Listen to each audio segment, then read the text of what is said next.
So in your experience, what are some of the key factors of a capable analytics capability? What needs to be in place from a people, process, technology, and governance perspective?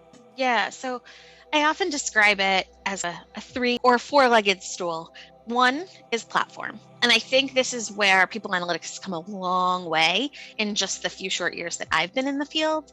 I think back to when I started in people analytics at Wayfair. I joined a team and everybody was building their Excel pivots off of their Workday reports, and they were refreshed, and then they would sit and wait while it refreshed. And I was like, what are you doing? Do you know that the customer teams have SQL servers and Python and automation? What are you doing? And so from a platform perspective, I really have seen a tremendous improvement. But I think that is one of the critical skills and components, particularly in the early days. Once that's built, it usually needs a little bit of love and care to be maintained, but it's the foundation. So the first thing I take care of. But there's that. Second, there's governance. I've also seen organizations where line item reports are getting out to all different teams who need to calculate aggregate metrics. They don't need the line item reports, but it's the only way to do it. And so reeling all that back in, it's helping people see how they can get the same information they need in a safe, secure, confidential way, focus on the insights and the trends, not the line item, right? Not the, well, Al isn't on this list and therefore it's all wrong, right? There's a reason Al isn't on this list, and it either could be a mistake or it could be, well, it's organized some different way and you didn't think about that. And so instead of focusing on the very nitty gritty of Al, let's focus on the entire organization Al is a part of. What's the trend going on? What's really going to directionally drive us? Because it's certainly not one person.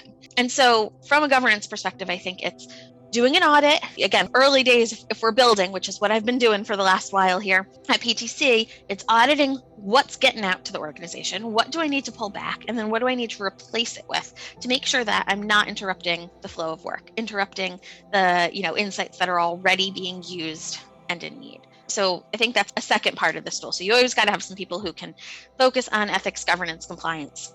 I think the next part is analytics, and this is the sexy work, right? This is what I think there's lots of buzz about. Let's talk about organizational network analysis and all the fancy analytics. And coming from data science, which is where I sat on the customer side of things before I ever made my way to people analytics, machine learning, all the rage. Now we call it AI. It used to be called machine learning. Before that, it was called statistics.